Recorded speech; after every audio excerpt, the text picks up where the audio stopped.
Firman Tuhan di siang hari ini, saudara jemaat, terambil dalam kitab Galatia. Surat Paulus kepada jemaat Tuhan di Galatia, khususnya pasal yang kelima ayat yang ke-22 sampai dengan ayat yang ke-23.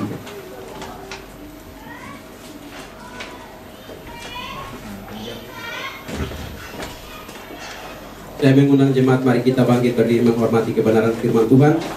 Lalu kita membacakan firman Tuhan ini secara bersama-sama. Galatia pasal yang kelima ayat yang ke-22 sampai dengan ayat yang ke-23. Demikian bunyi firman Tuhan. 1, 2, mulai. Tetapi buah roh ialah kasih, sukacita, damai sejahtera, kesabaran, kemurahan, kebaikan, setia, lemah lembutan, penguasaan diri. Tidak ada hukum yang menentang hal-hal itu.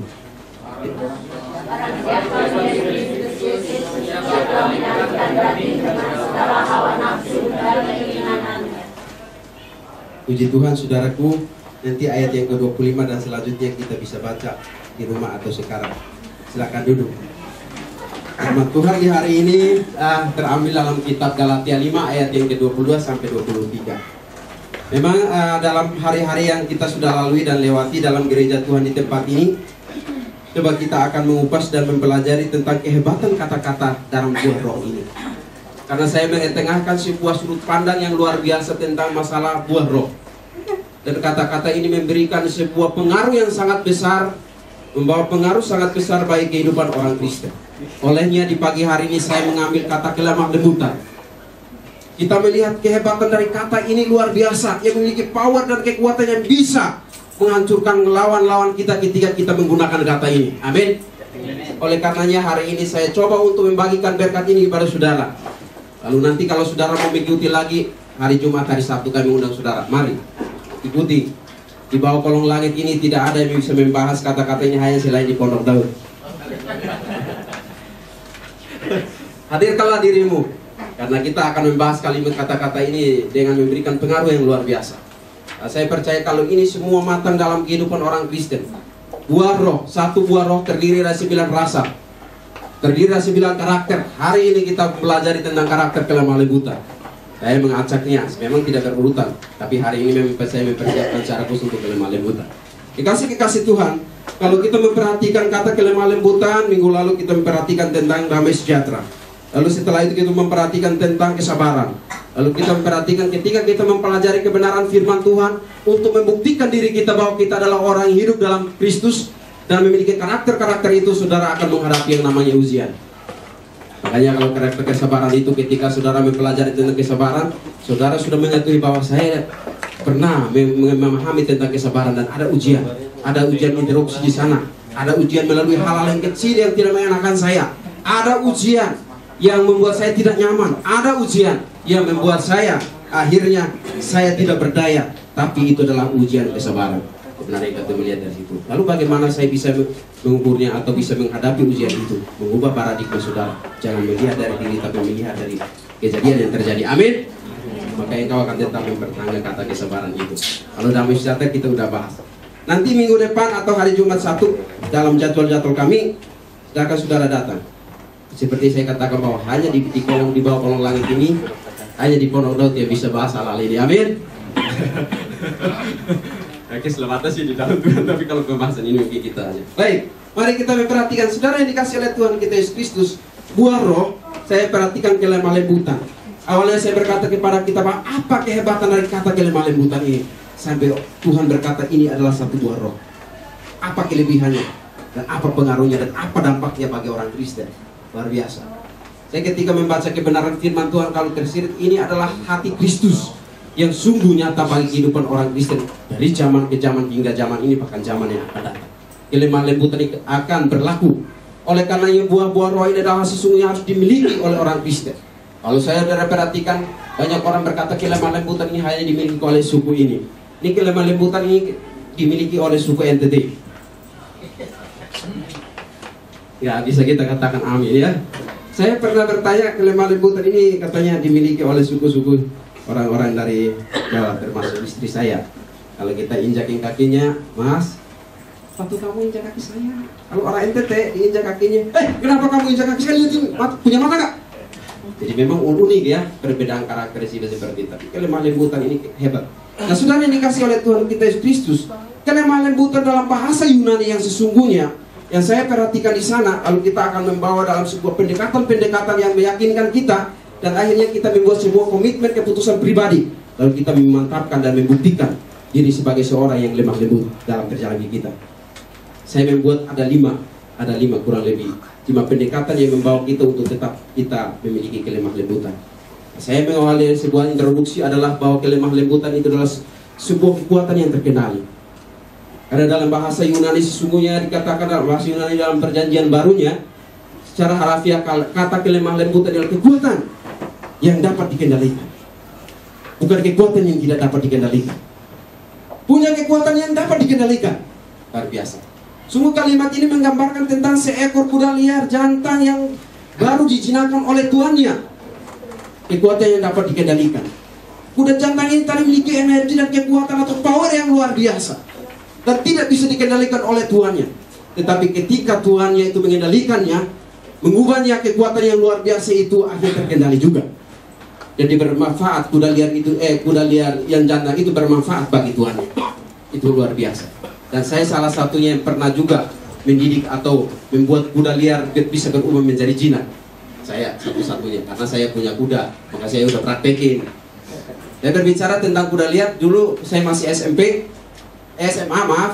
saya suka menjinakkan binatang seperti itu. Ada berapa orang yang masih menjadi saksi hidup di dalam ruangan ini bagi saya. Ada orang-orang itu. Hebat kalau saya menjinakkan, karena memang Tuhan anugerahkan bagi kami kuda yang luar biasa. Lalu bagaimana caranya untuk menjinakkan kuda liar itu? Kami nangkap lalu kami menjinakkan. Hebat kekuatannya, energinya luar biasa. Kalau orang yang belum berpengalaman untuk bisa mengendalikan kuda seperti itu, dia mungkin sekali udah takut dan mungkin mundur 1000 kali ya, gak bisa mendekati kuda liar.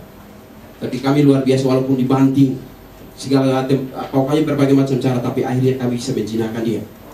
Kekuatan yang luar biasa kami dapat mengendalikannya. Itu yang disebut dengan kelemah lembutan. Jadi kelemah lembutan adalah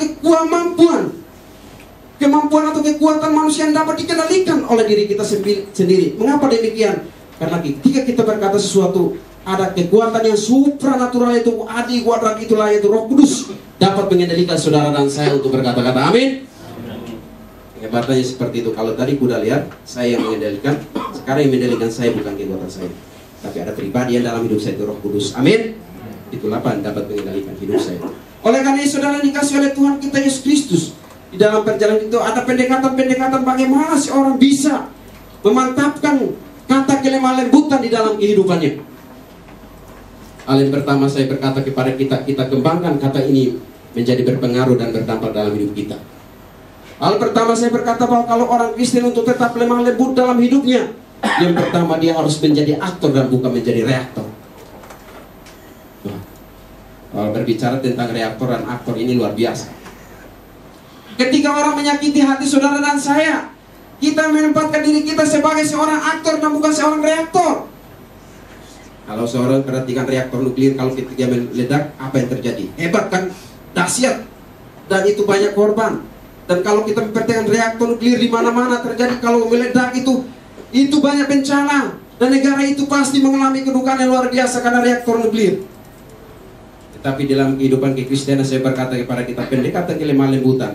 Ketika orang menyakiti hati Anda dan saya, maka hal yang pertama, jadilah aktor bukan jadi reaktor. Amin. Jadilah aktor bukan jadi aktor. Apa yang saya maksudkan dalam kalimat kata aktor?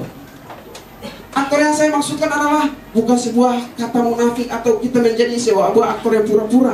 Tapi yang saya maksudkan adalah anak saudara dan saya pertama kali mengambil inisiatif untuk bertindak. Amin. Luar biasa. Bukan saudara yang pertama kali untuk mengambil inisiatif untuk menjadi reaksi. Saudara belajar dari kehidupan Tuhan kita Yesus Kristus, Petrus mengenang kembali peristiwa pengalipan Tuhan kita Yesus Kristus. 1 Petrus 2 ayat yang ke-23 Alkitab berkata di sana bahwa ketika Kristus di hadapan pengadilan di Pilatus, maka Pilatus juga kalang kabut dengan keberadaan Kristus. Mengapa sampai Kristus berdiam diri, tidak berkata, tidak ngomong satu kalimat pun? Lalu saya bertanya kepada saudara, di antara Kristus dan yang namanya Pilatus, siapakah yang bereaksi dan siapakah yang menjadi aktor? Siapakah yang menjadi reaktor dan siapakah yang menjadi aktor? Kristus diam. Suatu tindakan yang diambil oleh Kristus adalah dia berdiam. Orang berkata bahwa diam itu adalah emas. Tapi kalau dalam kehidupan kita, diam itu sesungguhnya adalah kita mau mengalahkan keadaan situasi kita alami. Amin. Hebat. Kata diam sesungguhnya tidak membuat kita kalah. Tapi orang Kristen kalau ada kata diam di dalam persoalan itu sesungguhnya membuat engkau untuk bisa mengalahkan kondisi dan situasi saat itu. Amin. Kristus ketika di dalam pengadilan hadapan Pilatus, dia berdiam bukan berarti kalah. Dia berdiam untuk memenangkan kondisi saat itu. Amin. Dia bisa saja untuk menyelamatkan dirinya. Dia adalah Tuhan dan Juru Selamat. Dia punya kekuatan, power yang luar biasa. Tapi mengapa dia pilih diam? Karena hebatnya kata diam itu adalah untuk memenangkan kondisi dan persoalan pada saat itu. Maka saya berkata kepada saudara, yang mengambil reaksi pada saat itu adalah Pilatus. Membuat Pilatus akhirnya bisa gugur dalam sidang. Luar biasa kan? Luar biasa Kristus. Dan ini kehebatan Kristus. Dia tidak bertanya dan tidak berkata-kata. Dia tahu bahwa di posisinya adalah anak Allah. Dia tahu bahwa posisinya adalah diutus untuk melaksanakan misi ke dalam dunia ini. Nah kalau demikian, saudara dan saya adalah status sebagai anak-anak Allah. Amin. Ketika saudara menghadapi seperti ini, jangan jadilah reaktor, tapi jadilah aktor. Amin. Saudara berkata, Alkitab berkata kepada kita bahwa jangan membalas kejahatan dengan kejahatan, balaslah kejahatan dengan kebaikan. Mengapa demikian? Ini adalah kekuatan kekristenan. Mengapa kalimat itu berkata kepada kita, janganlah membalas kejahatan dengan kejahatan. Ketika saudara membalas kejahatan dengan kejahatan, itu adalah sebuah reaksi. Yang disebut dendam, itu adalah reaksi. Tetapi ketika engkau membalas kejahatan dengan kebaikan, itulah aksi. Amin. Harus kita pahami hal ini dalam kehidupan kita sebagai anak Tuhan. Membalas kebaikan dengan kejahatan itu adalah aksi. Membalas kejahatan dengan kejahatan adalah reaksi. Lalu kalau kita sudah bereaksi, apa yang akan berdampak dalam hidup kita sebagai anak Tuhan? Kekasih Tuhan dalam perjalanan kita sebagai anak Tuhan. Ini pendekatan yang perlu kita sadari dalam hidup kita sebagai anak Tuhan. Jangan sesekali kita menjadi reaktor, tapi jadilah aktor dalam perjalanan kita. Maka kata kelemah lembutan akan menjadi bagian hidup kita. Amin. Kasih Tuhan, mari kita memperhatikan dalam hidup kita. Saya memperhatikan bahwa setiap anak Tuhan, Alkitab mencatat kepada kita bahwa dua figur, dua tokoh terpenting dalam Alkitab. Dalam perjanjian lama itu dan Musa. Musa memiliki hati yang begitu lemah lembut. Kata lemah lembut bukan arti kelemahan. Jangan salah diartikan. Banyak orang berkata kata lemah lembut itu saya lemah. Saudara sebenarnya menyerah, tapi jangan sampai saudara dikuasai oleh perasaan kalah. Saya bisa menyerah di situasi seperti, tapi dalam hati saya tidak dikuasai oleh perasaan kalah. Amin. Saya menyerah, tapi dalam hati saya tidak dikuasai oleh perasaan kalah. Karena saya orang benar. Maksud saya untuk memenangkan kondisi itu. Oleh karena itu saudara yang dikasih oleh Tuhan kita Yesus, dua tokoh ini, yang pertama adalah Musa dalam perjanjian lama. Yang kedua, Tuhan kita Yesus Kristus memiliki hati yang kelemah lembutan. Dan yang ketiga adalah saudara dan saya. Amin. Nah, yang nggak amin berarti belum punya kelemah lembutan. Yang ketiga, orang ketiga adalah saudara saya, punya hati yang lemah lembut. Yang punya hati yang lemah lembut ya Pak Hendy mungkin tadi, Pak Gembala, dua orang aja. Dalam doa ini nggak ada lagi.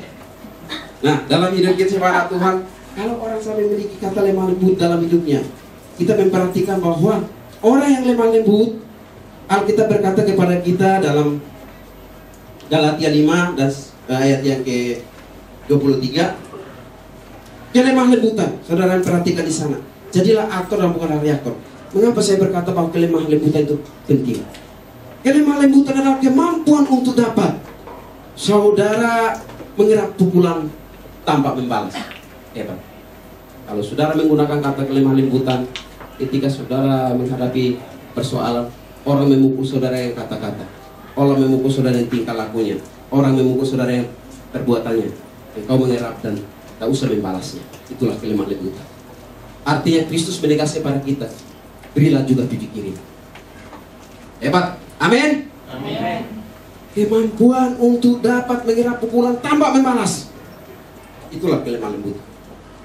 Makanya saya memperhatikan kata itu punya pengaruh yang luar biasa. Mengapa kita mempelajarinya? Karena ini memiliki pengaruh yang luar biasa. Kemampuan untuk menanggung sakit tanpa membalas. Kemampuan untuk menanggung sakit tanpa membalas. Itulah kelemah lembutan. Kemampuan untuk dapat menyerap pukulan orang lain. Pukulan bukan fisik, pukulan kata-katanya, pukulan perbuatannya, tindakannya, tanpa membalas. Kristus berkata kepada kita, serahkan juga pipi kirimu. Sulit bagi saudara saya. Saudara berkata sulit, saya juga berkata sulit. Tapi ini adalah buah roh. Maka ketika kita masuk dalam kelemah lembutan, jangan memperjuangkan kata ini sendiri. Bergantunglah kepada Roh Kudus untuk memampukan kita. Amin. Untuk kita bisa melihat yang namanya kelemah lembutan dalam hidup kita.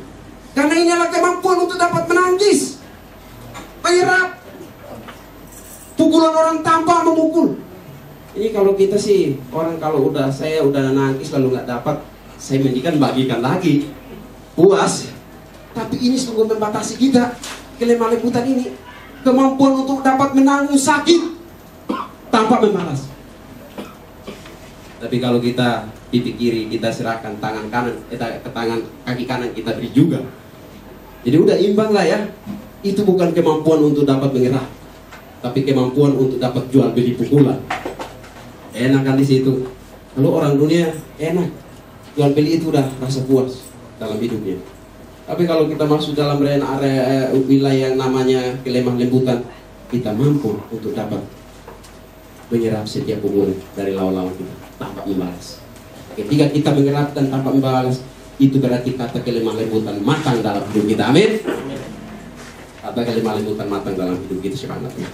Saya perhatikan dalam berbahagia, kata ucapan berbahagia. Saya tidak berjanji, tapi suatu saat kita akan membahasnya. Konteks yang berbahagia, kelemah lembutan itu nanti kita membahas. Dalam hidup kita sebagai anak Tuhan, saudaraku, memang agak sulit untuk kita bisa menjalani hidup ini. Oleh karenanya, kapan kelemah lembutan itu tidak ada dalam diri saya? Saya berkata kepada kita, ketika saudara saya bereaksi, maka saat itu saudara mengerahkan kelemah lembutan kepada orang lain. Amin. Ketika saudara bereaksi, pada saat itu damai sejahtera saudara engkau serahkan, kesabaran saudara engkau serahkan, sukacita saudara engkau serahkan, dan engkau tidak punya apa-apa. Ketika engkau bereaksi, mau mengukur barometernya untuk bagaimana saya bisa mempertahankan buah-buah roh ini, gampang. Ketika engkau bereaksi, semua engkau serahkan kepada Allah, dan engkau tidak punya. Dan tidak heran orang berkata ketika ada suami istri berantem dan rumah tangga, suami istri berkata, saya udah tidak punya damai sejahtera, saya udah tidak punya sukacita, saya udah tidak punya kesabaran lagi, saya tidak ada penguasaan diri lagi. Untungnya kalau hari itu saya ada dan saya bertanya, itu yang kamu sebutkan kan buah-buah roh, kamu udah serahkan. Dan perkataan ini kita temui ketika orang bereaksi. Pada saat itu dia menyerahkan seluruhnya dan tidak punya dalam hidupnya. Amin. Ketika bagaimana caranya supaya mereka buah roh ini tetap dalam hidup? Jadilah aktor, jangan jadi reaktor. Maka tetap ada dalam hidup kita. Mampu untuk menyerap, kemampuan untuk menyerap, kemampuan untuk menanggung sakit hati tanpa membalas. Itu luar biasa kehebatan kata kelemah lembutan dalam hidup sebagai Tuhan. Amin. Nah, oleh karenanya saudara yang dikasih oleh Tuhan kita Yesus Kristus, Alkitab berkata kepada kita dalam Amsal 16 ayat 32. Bagi salah satu bacakan untuk kita.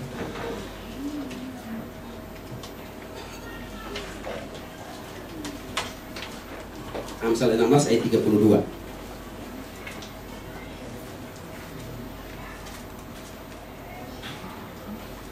Amsal 16 ayat 32. Orang yang sabar melebihi seorang pahlawan. Orang yang menguasai dirinya melebihi orang yang merebut kota. Puji Tuhan. Apa arti kalimat dari ini? Orang yang jiwanya tenang dan hatinya tenang, dia pasti dapat menguasai dan mengendalikan, bahkan bisa pertahankan dirinya. Tapi tidak ada ketenangan batin, tidak ada ketenangan jiwa, maka saudara saya akan cepat roboh dan tidak ada pertahanan batin. Kalimat ini berbunyi demikian. Oleh karenanya ketika kalau kita punya hal kesabaran dalam kita sebagai Tuhan, firman Tuhan ini juga dalam kata kesabaran kemarin saya pernah membacakan. Tapi kalau kita punya ketahanan, kita punya pertahanan, jiwa kita tenang menghadapi kondisi, maka kelemah lembutan bagian dari hidup kita. Tapi kalau kita tidak punya kesabaran, jangan berharap kelemah lembutan jadi bagian. Kita pasti menyerahkan kepada orang lain, milik orang lain.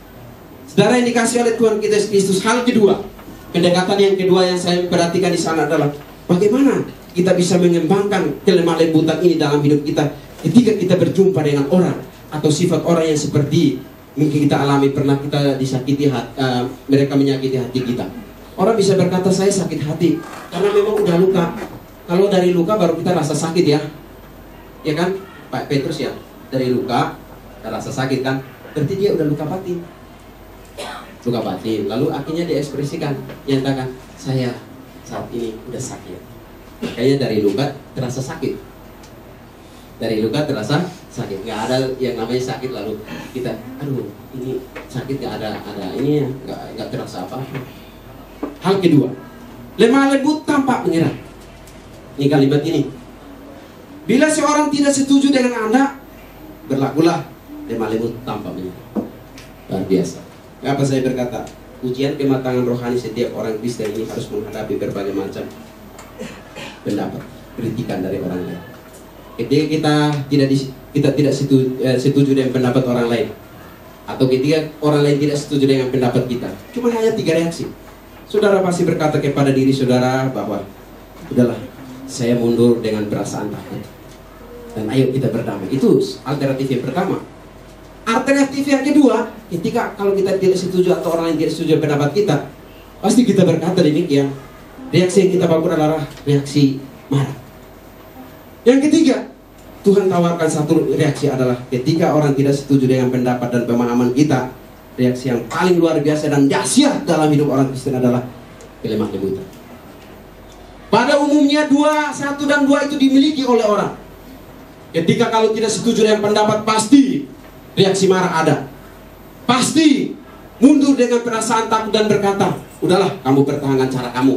Atau kita ajak, ayo damai. Sebenarnya kalau kita membuat reaksi ini sungguh luar biasa baik, tetapi sesungguhnya itu akan berkelanjutan untuk suatu peristiwa lain lagi. Tapi kalau kita menghadapi suatu yang sebenarnya tidak sepaham dengan kita, atau orang tidak sepaham dengan kita, reaksi yang saudara tawarkan, Tuhan tawarkan satu reaksi adalah milikilah kelemah lembutan tanpa menyerah. Saudara memiliki kelemah lembutan tanpa menyerah dan tidak dikuasai oleh perasaan kalah. Saudara jangan berkata saya menyerah itu berarti udah kalah. Jangan. Saya menyerah artinya saya tidak dikuasai oleh perasaan kalah. Amin. Tapi orang berkata menyerah udah saya udah kalah, benar-benar bukan. Kita jangan berkata seperti itu. Oleh karenanya saudara dikasih oleh Tuhan Yesus Kristus 1 dan 2 pada umumnya dimiliki oleh dan dipakai, dikonsumsi oleh banyak orang untuk menghadapi pendapat seperti itu. Tuhan tawarkan yang namanya yang ketiga, kelemah lembutan. Milikilah kelemah lembutan. Kalau kita membangun sebuah reaksi marah, saudara, perhatikan, kalau sampai reaksi marah, itu sesungguhnya adalah lampu peringatan bagi saudara dan saya bahwa saudara akan kehilangan sesuatu ketika bangun reaksi marah. Lampu peringatan untuk kita bisa hilang sesuatu. Sebenarnya kalau kita sadar kita bereaksi itu, kita marah itu sebenarnya ada. Ini lampu peringatan. Gak tahu lampu peringatan merah atau hijau atau apa, tapi itu lampu peringatan bahwa saudara akan kehilangan sesuatu. Dan pada umumnya orang kalau bereaksi marah, saya memperhatikan di sana bahwa pada umumnya dia akan menyerang harga diri orang lain. Dan itu akan terjadi, menyerang harga diri orang lain. Tapi ketika kita membawa dalam pendekatan kelemah lembutan, maka kata ini akan mempertahankan hak saudara tanpa melukai, tanpa menyerang harga diri orang lain. Amin. Hebat kalimat ini, kata ini. Kelemah lembutan bisa dapat menyimbangi hak saudara. Saudara tidak dapat memberikan hak saudara kepada orang lain, dan juga harga diri orang lain tetap terjaga hanya karena kelemah lembutan. Amin. Hebat. Makanya ketika kalau kita tidak sepakat atau tidak setuju dengan pendapat orang lain, saya tawarkan alternatif ketiga. Gunakanlah kelemah lembutan tanpa menyerah. Karena apa? Akan menjaga hak saudara dan juga akan mempertahankan, menjaga harga diri orang lain tetap luar biasa dan tidak menimbulkan masalah. Itulah kelebihan dan kehebatan kata kelemah lembutan. Maka pantaslah kata ini disebut buah roh. Luar biasa. Dan itu berdampak dalam hidup kesukaan Tuhan. Yang ketiga saya perhatikan di sini saudara yang dikasih oleh Tuhan kita Yesus Kristus, bahwa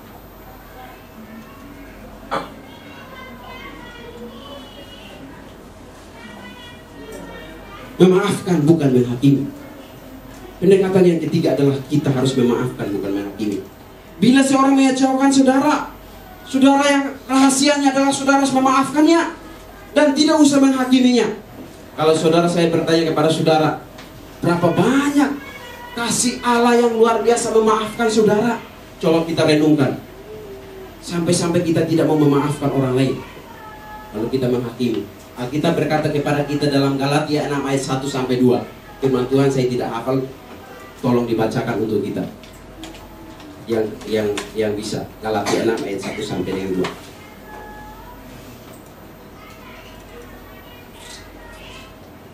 Galatia 6 ayat 1 dan 2. Tadi ibu-ibu, sekarang biar suara bapak-bapak. Jadi imbanglah dalam ruangan ini. Kalau enggak, kita bisa anggap bahwa dalam ruangan ini hanya ibu-ibu. Berarti ada bapak-bapak di dalam juga. Saudara-saudara, kalaupun seorang kedapatan melakukan suatu pelanggaran, maka kamu yang rohani harus memimpin orang itu ke jalan yang benar dalam roh lemah lembut, sambil menjaga dirimu sendiri supaya kamu jangan kena pencobaan. Bertolong-tolonglah menanggung bebanmu, demikianlah kamu memenuhi tujuan. Puji Tuhan, saudara. Saya perhatikan dengan lemah lembut, kelemah lembut. Jadi ketika saudara sebenarnya mengalami sebuah kekecewaan yang luar biasa, ketika bila seorang mengecewakan saudara, hal yang kita kerjakan adalah sesungguhnya kita memaafkan dan tidak boleh kita menghakiminya. Karena Alkitab berkata bahwa sesungguhnya Allah luar biasa. Dan kalau kita sejenak merenungkan luar biasa Tuhan memaafkan kita, maka jauh lebih banyaknya maafnya Tuhan daripada kita maafkan orang lain. Oleh karenanya katakan supaya tetap ada kelemah lembutan dalam hidup kita, milikilah yang namanya kata maaf dan lepaskan dan jauhkanlah yang namanya menghakimi. Kalau ketika kita memposisikan diri sebagai orang yang jadi hakim, orang Kristen tidak boleh menjadi yang namanya posisi menjadi hakim untuk orang lain. Ini konteksnya dalam Alkitab. Tapi di luar sana bisa jadi di sana konteksnya ya. Dan saudara berkata siapa tahu kan nanti setelah ini ada salah satu dari jemaat pondok jadi hakim kan, ada lagi di firman Tuhan. Maka saya berkata kepada saudara sesungguhnya bahwa ini menunjukkan kepada kita bahwa kalau saudara dan saya memposisikan diri sebagai hakim, sebenarnya hakim satu-satunya Kristus. Amin. Sungguhnya saudara dan saya, karena itu yang jauh lebih bagus. Lalu itu akan mempertahankan kata kita tetap lemah lembut dalam hidup kita. Nah, dalam perjalanan kita sebagai anak Tuhan, saya perhatikan bahwa kalau kita melakukan hal ini, maka saudara dan saya tetap hidup dalam kelemah lembutan. Hal yang keempat adalah sesungguhnya saudara dan saya harus memahami, bukan menuntut. Nah, ini luar biasa. Bila seorang, dari saya bawa dalam konteks melayani, bila seorang melayani Tuhan harus berpengertianlah dan janganlah menuntut. Kenapa demikian? Kalau sampai kita memahami pengertian, saya berkata kenapa demikian? Karena Tuhan lebih dulu melayani kita. Karena Tuhan lebih dulu luar biasa bagi kita. Maka sampai saat ini kalau sampai kita perhatikan, sampai kita melayani sampai menuntut, itu berarti sebaliknya. Sebaliknya kita tidak mengetahui dan memahami kasih Tuhan. Ketika kita melayani Tuhan, percayalah bahwa di dalamnya Tuhan pasti siapkan segala-galanya. Amin. Oleh karenanya dalam hidup sebagai anak Tuhan, banyak orang Kristen tawar-menawar dalam pelayanan. Banyak orang Kristen tawar-menawar dalam pelayanan. Tawar-menawar dalam pelayanan ketika kalau Tuhan sudah membuat sesuatu, baru saya akan terjungkar diri untuk melayani Tuhan. Lalu setelah itu saya perhatikan bahwa kalau sesuatu saya nggak dapatkan, maka saya akan mengundurkan diri dari pelayanan. Saya akan mengundurkan diri dari pelayanan. Sekarang kalau kita melayani Tuhan, objek kita melayani Tuhan bukan karena kita manusia. Kita melayani Tuhan bukan karena diri kita, tapi objek pelayanan kita adalah hanya kepada Kristus. Oleh karenanya, kalau saudara menempatkan Kristus Tuhan dalam hatimu sebagai Tuhan dan Juru Selamat, maka percayalah uang akan melayani saudara. Amin. Tapi saudara menjadikan uang atau kekayaan dalam hatimu sebagai Tuhan, maka selama hidupmu engkau akan menjadi budaknya uang dan engkau akan melayani uang. Tapi percaya, banyak bukti orang menjadikan Kristus, maka kekayaan melayani dia. Amin. Tapi ketika kita menempatkan, saya sering baca renungan yang dibuat Pak Hendra minggu lalu, luar biasa. Cinta uang adalah akar dari segala-galanya. Tapi jangan salah, Alkitab berkata cinta uang. Uang bukan akar dari segala-galanya. Kalau orang berkata uang adalah akar segala-galanya, salah. Ini cinta uang barulah akar dari segala-galanya. Jadi jangan lihat uang, wah dari uang ini akar segala-galanya. Itu konsep yang salah. Lalu dari mana kalau kita makan mie kalau nggak punya uang? Ini orang bisa kadang khotbahnya sepotong-sepotong. Benar. Jadi melihat uang itu akar segala-galanya, bukan. Kalau demikian pengkhotbah seperti itu, dia makannya dari mana?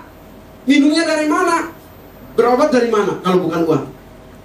Alkitab berkata cinta uang. Apa itu artinya? Kalau kita mengasihi uang lebih daripada Tuhan, maka itulah akarnya segala-galanya, akar dari segala kejahatan. Tapi kalau punya uang banyak-banyak itu puji Tuhan. Amin. Memang saya pernah mendengar firman Tuhan yang saya juga agak bingung. Saudara, uang itu adalah akar segala kejahatan. Lalu saya dalam hati saya, ini orang ini setelah itu mudah-mudahan majelisnya jangan kasih dia PK. Iya, perpuluhan kasih kan? Karena dia udah mencap uang ini adalah akar segala-galanya. Kalau dia berkata cinta uang adalah akar, dan cintanya memang sebagai uang itu sebagai objek, sebagai sasaran, sebagai tujuan. Betul. Itu adalah akar dari segala kejahatan. Makanya uang jangan dijadikan sebagai objek, sebagai sasaran. Tapi Tuhan menjadi sasaran objek kita. Amin. Tujuan kita. Oleh karenanya kita bisa simpulkan bahwa ketika kita menjadikan Tuhan di dalam hidup kita sebagai anak Tuhan, kalau Tuhan ada dalam hidup kita dan menjadi Tuhan dan Tuhan kita, maka percayalah kekayaan akan melayani saudara. Amin.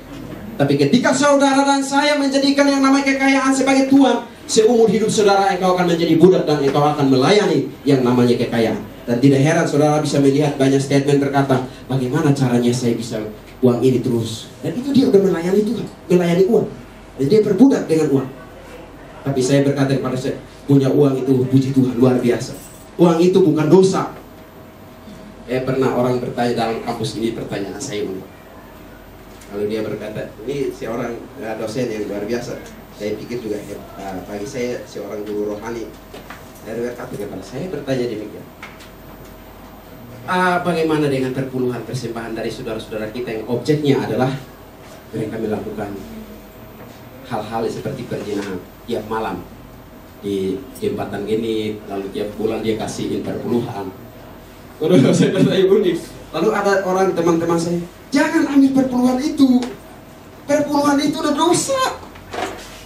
Waduh, saya dosa banyak. Jadi karena kekristenan ini banyak ekstrimnya, akhir-akhirnya sampai uang juga dianggap sebagai dosa. Lalu saya akhirnya disimpulkan bahwa uang itu kan benda mati yang gak ada dosanya. Ambil aja, ambil aja. Manusianya yang buat dosa. Ya udah, akhirnya manusianya salah, uangnya nggak salah. Jadi saudara dikasih oleh Tuhan kita Yesus Kristus. Saya berkata kepada saudara pemahamannya seperti ini. Kekayaan bukan dosa, tapi salah menggunakan kekayaan itu adalah dosa. Amin. Itulah kehebatannya. Kekayaan, kita punya kekayaan itu berkat anugerah Tuhan. Saya tidak berkata sebuah hiburan, anugerah Tuhan. Tapi yang memiliki alam semesta ini adalah hak milik. Yang punya alam semesta ini adalah sertifikat hak milik itu di tangan Tuhan Yesus. Amin. Alkitab dari kitab Kejadian sampai dengan kitab terakhir di awalnya, Tuhan hanya memberikan sebuah amanat kepada kita adalah mengusahakan mengelolanya dengan baik. Kita kelola, kita usahakan dengan baik. Maka kalau kita punya kekayaan bukan dosa, tapi salah menggunakannya dosa. Lalu yang kedua, kalau kita punya uang bukan akar dari segala-galanya, tapi kalau kita cinta uang lebih, barulah akar dari kejahatan itu. Itu pemahaman seperti itu. Jadi jangan benci uang. Kalau saudara benci uang, mending kasih uangnya ke saya aja. Biar pemahaman kita ini agak luas. Karena kalau kita karismatik ini, karena saking semangatnya luar biasa, akhirnya dia habisin. Lalu akhirnya makanya ketika saya dengan khotbah, saya mudah-mudahan majelis jangan kasih dia PK. Perpuluhan kasih. Dan biarlah, persembahan kasih ya. Persembahan kasih. Karena dia udah berkata, uang itu adalah dosa. Tapi ini, oleh karenanya saudara yang kasih oleh, ini kita keluar dari firman Tuhan hari ini ya. Tapi masih ada kaitan dengan memahami dan menuntut. Nah oleh karenanya saudaraku, saya perhatikan bahwa ada dua orang. Yang satu membangun yang namanya kekuatan pembangunan kekayaan. Yang satu membangun yang namanya pembangunan raja, pembangunan kerajaan. Dua orang ini adalah pembangun kekayaan ini. Dia mencari banyak-banyaknya kekayaan dan harta benda dan untuk memuaskan diri sendiri. Tapi yang namanya pembangunan kerajaan, orang ini hebat, orang ini luar biasa. Dia mencari harta, dia diberkati oleh Tuhan. Dia mendanai gereja, dia memberkati gereja dan berkati orang lain. Itu namanya dia dalam posisi pembangunan kerajaan. Amin. Hebat. Oleh karena dalam hidup kita sebagai anak Tuhan, kembali layani Tuhan. Kita tidak usah banyak orang menuntut, tapi sungguh kita memahami. Cara memahaminya gampang. Saya udah pernah dilayani oleh Tuhan. Itu caranya. Yang kedua, saya memahami Tuhan. bukan melayani manusia.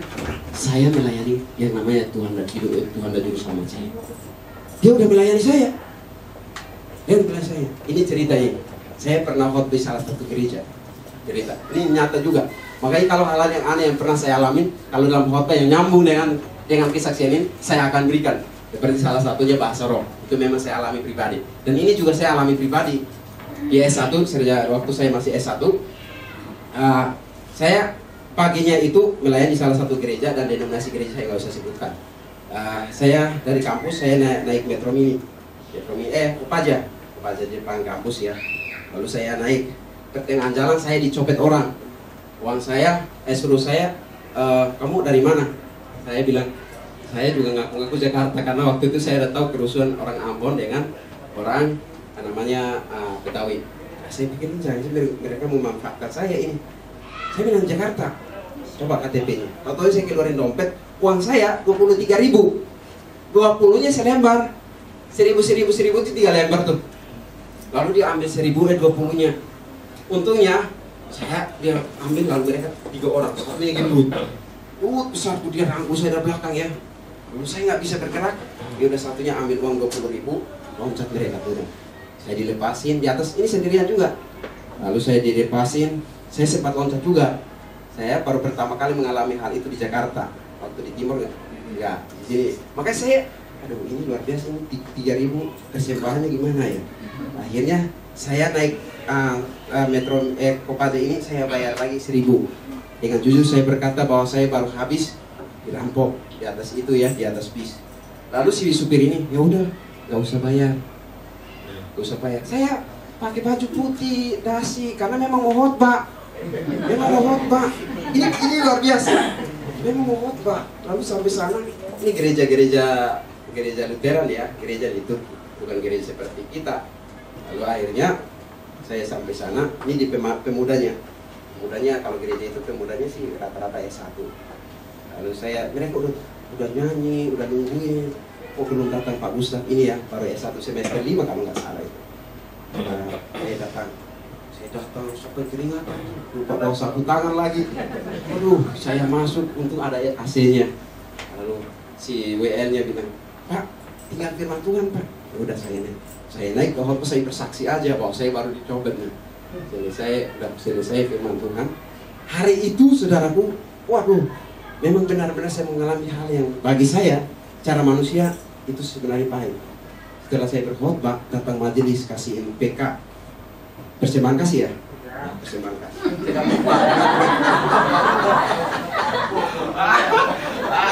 Lalu saya dikasih.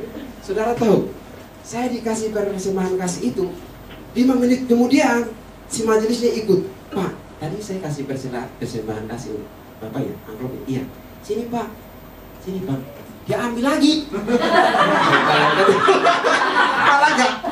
Dia ambil lagi sama dia. Ini pengalaman saya alami. Ambil lagi. Udah kecopetan di atas mobil lagi. Lalu udah PK-nya diambil lagi. Mau bilang apa tuh? Aduh, uangnya persembahan waktu itu persembahan 2.000 saya balikin lagi. Dompet kosong. Udah, dompet kosong kan. Luar biasa. Lalu teman-teman saya setelah saya melayani firman Tuhan, dah pulang mereka candai saya. Yang bayar Kopaja hari ini Pak Gustaf. Saya cerita, jujur, PK-nya tadi diambil pulang majelis. PK-nya diambil pulang majelis. Kenapa? Saya juga nggak tahu. Tapi yang membuat konsep saya adalah, berubahnya konsep saya adalah saya memahami karena saya melayani Tuhan. Itu. Bukan saya menuntut. Kalau saya pakai konsep menuntut, Pak, mana PK saya? Kenapa ibu ambil PK saya? Kan itu saya menuntut kan? Tapi mengubah paradigma saya itulah. Dari kata menuntut memahami, makalah saya tenang dan ada kelemah lembutan. Amin. Itulah caranya. Beruntung kan, dua peristiwa terjadi kan. Lalu akhirnya yang doa saya waktu itu adalah saya sampai kampus. Waktu ibadah saya bilang doakan teman-teman orang-orang yang kita masih setengah-setengah pendeta juga, karena kadang miring semua. Kalau berantem satu cari yang gak bermasalah datang doain. Ini saya bermasalah, ada satu yang memang belum benar-benar bertobat dia doain. Lalu dia berjanji begini, saya lah, nanti juga besok atau kapan-kapan orang itu datang di sini. Kalau dia tadi copetnya. 2 hari kemudian di depan kampus Apolos itu, satpam kami tangkap dia di atas kopaja. Nah, di atas kopaja masukin ke kampus. Saya turun, saya lihat orangnya. Orang-orang panggil saya, ini kayak, wah ini orang ini yang minggu kemarin tuh rampok saya nih. Minggu kemarin tuh teman-teman saya itu udah benar-benar namanya orang-orang masih miring semua ya. Saya dekati, kamu kenal saya enggak? Enggak. Saya akhirnya ya berbagilah dengan dia. Satpam jangan. Waktu itu PM udah datang. Ampun deh. Saya bersaksi, ini saya pernah dicopet uang saya 20.000. Kata teman saya doanya, ya udahlah, nggak usah dipikirin. Gustaf, besok juga nanti ketangkap di sini. Orang masih miring-miring. Karena suka berhantam, dia doain saya. Gitu. Besoknya bener, datang. Tangkap dah. Datang kita telepon yang namanya polisi, karena kita dekat dengan Pol PM. Jadi mereka datang, tangkap dia. Saya bilang, Tuhan lah. Tuhan nyatakan itu bagi saya. Yang membuat saya adalah bisa mengubah, memahami, dan tidak menuntut. Kalau saya nuntut, saya ikut majelis sampai ke kantor. Mana uang, mana uang, mana uang. Ya kan, bagus kan. Membuat saya, kenapa saya bisa berkata demikian saudaraku, ketika kita melayani harus berpengertian dan memahami. Konsepnya adalah bahwa kita menjadikan Tuhan sebagai sasaran tujuan hidup kita. Itu konsepnya. Yang kedua, Tuhan sudah pernah dan melayani saya. Dan yang ketiga, yang saya layani bukan seorang pendeta, bukan seorang majelis, yang saya layani adalah Tuhan.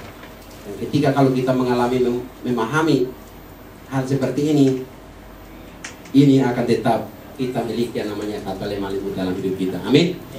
Dan yang dikasih oleh Tuhan kita Yesus Kristus, kita memperhatikan yang kelima, bersedia diajar dan bukan sukar didekatin. Bila seorang meroiksa saudara, hendaknya kita bersedia diajar.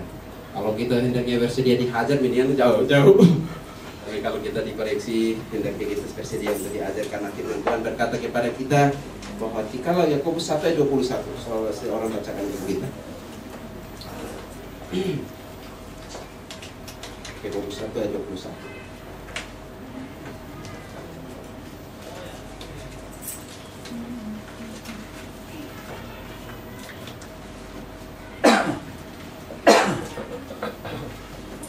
Ya, mungkin tadi kan saya nggak disebutkan seorang bapak ya.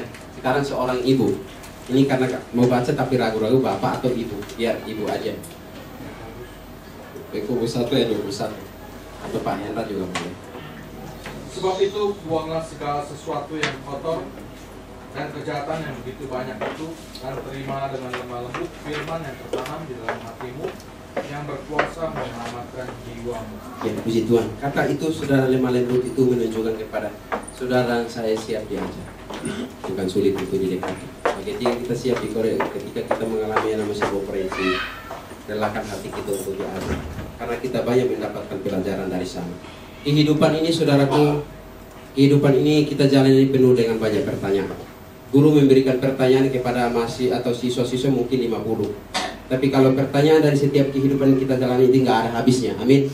Nah, oleh karenanya siapakah yang menjadi guru? Alkitab adalah guru bagi saudara dan saya untuk dapat menjawab seluruh pertanyaan kehidupanmu. Amin ya. Makanya kalau kita menjadikan Alkitab sebagai guru, kita menjadikan dia dan kita belajar terus dari Alkitab, maka percayalah bahwa setiap pertanyaan yang kau jalani dalam kehidupan itu semua akan terjawab. Karena tidak semua orang bisa dapat menjawab semua pertanyaan. Dan tidak semua pertanyaan tidak bisa kita jawab. Kita terbatas adanya. Hanya kebenaran firman Tuhanlah yang bisa menjawab itu.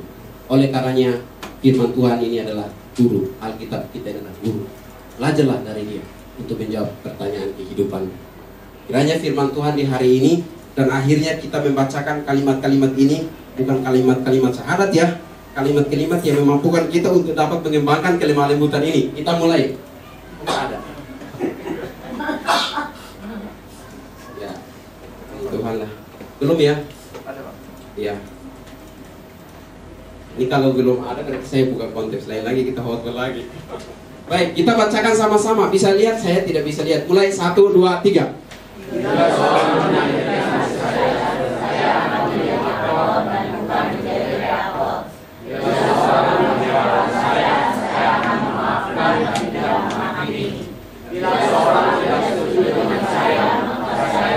selalu mengeluh tanpa menyerah. Bila saya melayani Tuhan, maka saya harus berpergian dan tidak mundur. Bila seorang mengasihi saya siap untuk diajak. Tuhan, kiranya komitmen pribadi kita kerjakan.